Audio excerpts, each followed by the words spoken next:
Shalom, shalom, shalom, peuple de Dieu. Que la paix du Seigneur soit sur vous, au nom puissant de notre Seigneur Jésus-Christ de Nazareth. Nous sommes à notre rendez-vous sur la foi. Nous avons lu dans le livre de Hébreux au chapitre 11, le verset 6, et je reprends. Or, sans la foi,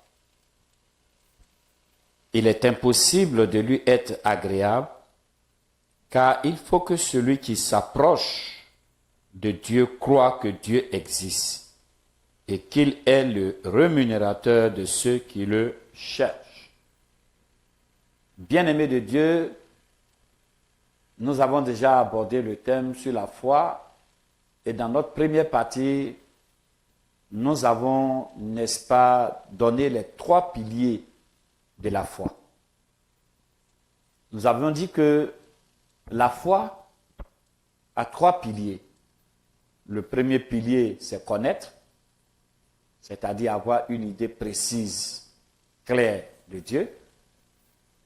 C'est croire, considérer vrai c'est que la parole de Dieu. Et confiance, c'est notre assurance ou alors notre sécurité en Dieu. Et ce jour, nous avons aussi énuméré 3 types de foi. Nous avons parlé de la foi salvatrice, la foi par laquelle nous sommes sauvés. Dans le livre de Éphésiens au chapitre 2, Éphésiens le chapitre 2, le verset 8, la foi salvatrice. L'abbé dit, nous sommes sauvés par la grâce, mais par le moyen de la foi. Éphésiens 2, verset 8. Ensuite, nous avons vu la foi défensive. La foi défensive, c'est la foi par laquelle nous sommes protégés. Et nous pouvons le voir dans le livre de Éphésiens toujours, au chapitre 6, verset 16. Nous lisons Éphésiens 6, verset 16. Nous pouvons lire: prenez en toutes circonstances le bouclier de la foi, avec lequel vous pourrez éteindre tous les traits enflammés du malin. La foi défensive. C'est donc avec cette foi que nous sommes protégés contre les attaques du diable, contre les œuvres du malin. Ensuite, nous avons parlé de la foi sanctifiante. C'est la foi par laquelle nous sommes mis à part, nous sommes sanctifiés. Nous pouvons le voir dans Galates, au chapitre 2, le verset 20. La parole de Dieu dit ceci: si je vis, Galates 2, verset 20, je vais le lire pour vous. Il dit, je suis crucifié avec Christ. Et ce n'est plus moi qui vis. C'est Christ qui vit en moi. Ma vie présente dans la chair, je la vis dans la foi au Fils de Dieu qui m'a aimé et qui s'est livré lui-même pour moi. C'est cela la foi sanctifiante. C'est par cette foi que nous sommes mis à part. Gloire à Jésus. Et donc, nous parlons de la foi en Dieu. Parce qu'il y a la foi naturelle, telle que la foi que nous mettons dans une chaise. Lorsque nous nous asseyons sur une chaise, nous avons l'assurance que nous ne pouvons pas tomber, parce que cette chaise, elle a 4 pieds. Et donc, elle a vérifié qu'en s'asseyant sur elle, nous ne pouvons pas tomber. Mais nous parlons ici de la foi orientée sur Dieu. La foi orientée sur Dieu. Et c'est pourquoi, aujourd'hui, nous allons parler de la foi mal orientée. Oui, la foi qui est une assurance, une connaissance, n'est-ce pas? Une croyance peut être mal orientée. Nous voyons trois choses aujourd'hui, pour ne pas dire trois fois mal orientées. La foi peut être orientée dans les armes. La foi peut être placée dans les armes. Nous le verrons dans le psaume 44. Psaume 44, le verset 6 à 7. Alors, le psalmiste dit ceci, et dit, avec toi nous renverserons nos adversaires, par ton nom nous écrasons ceux qui se lèvent contre nous. Il dit, avec toi.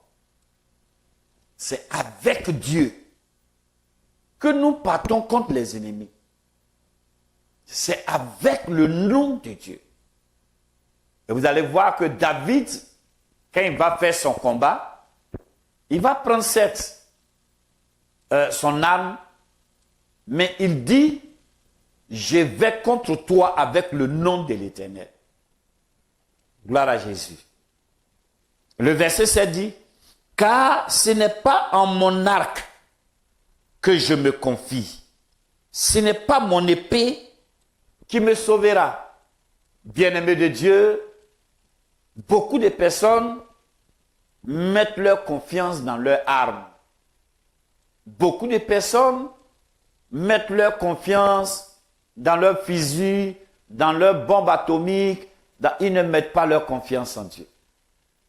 Or, la foi en Dieu, c'est cette foi qui est placée exclusivement en la personne de Dieu, en Jésus-Christ. Alléluia. Donc, lorsque nous plaçons notre foi dans nos armes, nous n'avons pas la foi en Dieu. Alléluia. Deuxième foi mal orientée, c'est cette foi que nous avons l'habitude de placer aux grands, aux hommes nobles. La Bible dit, ne vous confiez pas aux nobles, à un être humain à qui n'appartient pas le salut. Lorsque nous nous confions aux grands, nous n'avons pas le salut. Un grand homme, une grande star, un oncle président, un papa président, aussi longtemps que c'est un humain, nous ne devons pas placer notre foi, n'est-ce pas, en un individu.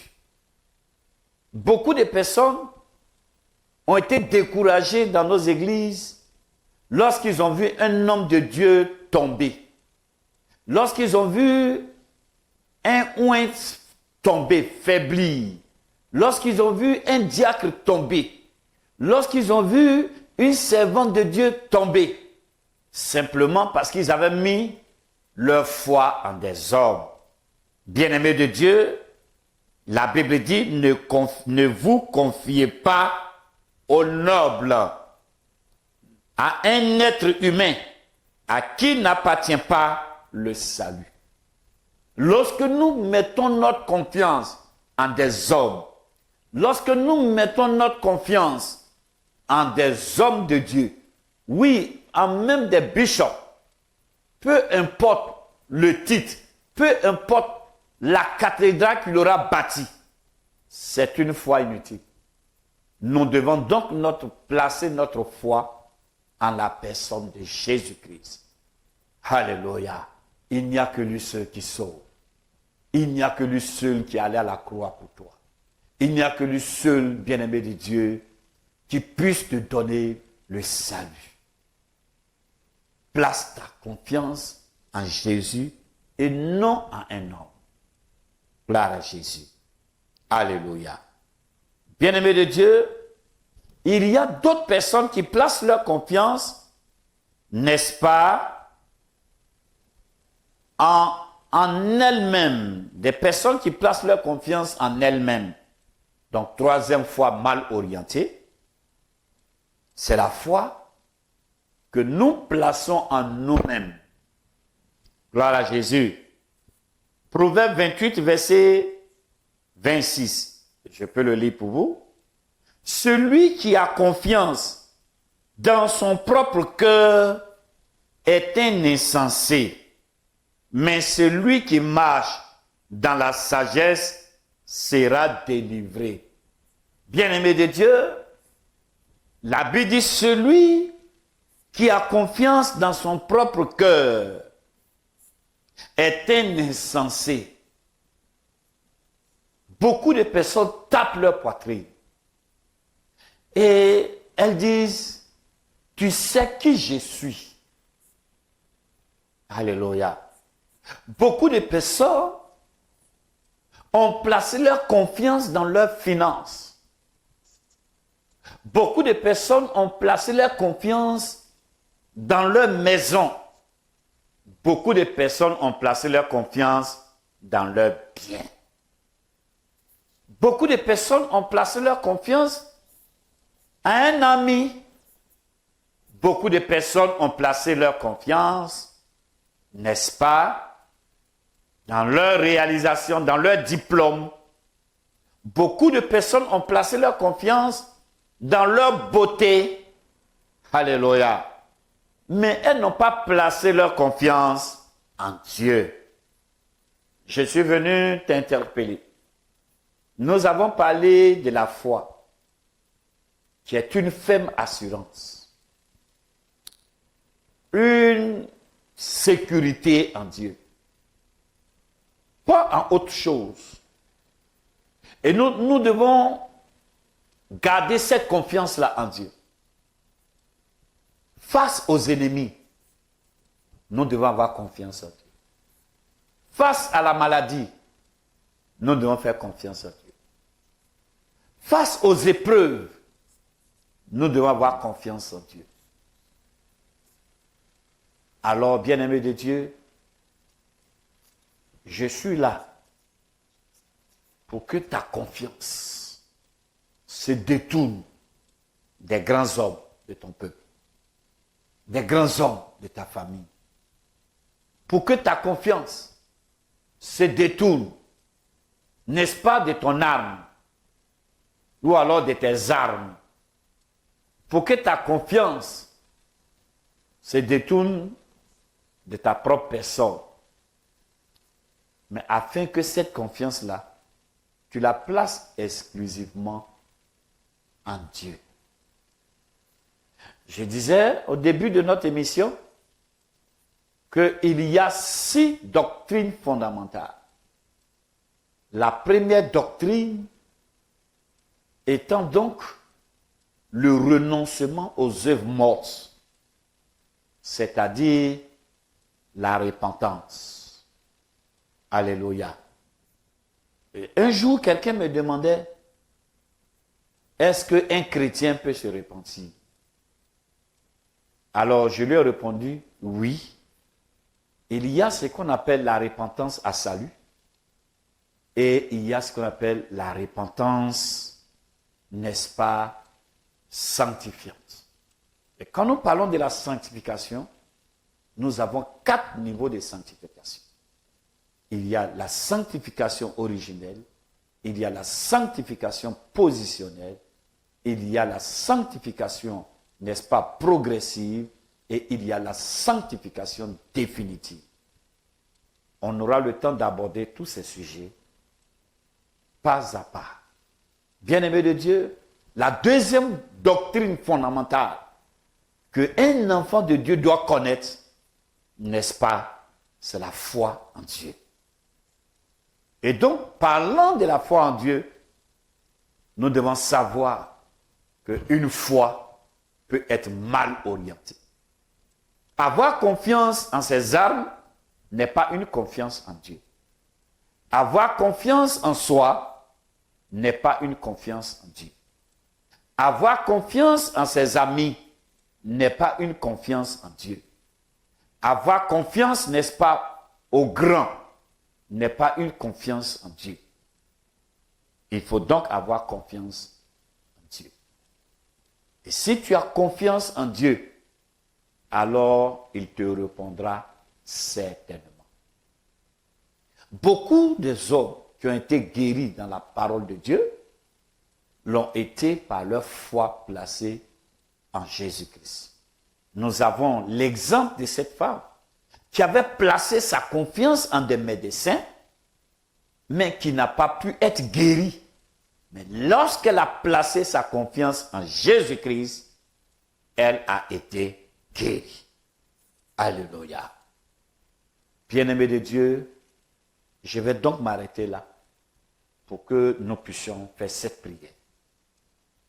Tu vas répéter avec moi. Notre Dieu, notre Père, je viens devant ton trône de grâce. Oui, pour réclamer ta miséricorde. Pour n'avoir pas placé ma confiance en toi. Je me répands de ce que j'ai placé ma confiance en mes biens, en mes finances, en mes amis, en mes relations, en mes armes, de ce que je n'ai pas placé ma confiance en toi. Seigneur, je viens ce jour afin de te confier ma vie et de placer entièrement ma confiance en toi. Seigneur, apprends-moi à compter sur toi. À compter sur toi face aux épreuves, à compter sur toi face aux ennemis, à compter sur toi face aux traits enflammés du diable. Merci Seigneur d'augmenter ma foi. Merci Seigneur de me fortifier davantage. Que la gloire te revienne au nom de Jésus. Amen. Shalom, shalom. La prochaine fois, nous parlerons des différents niveaux de foi. Que Dieu vous bénisse. À très bientôt.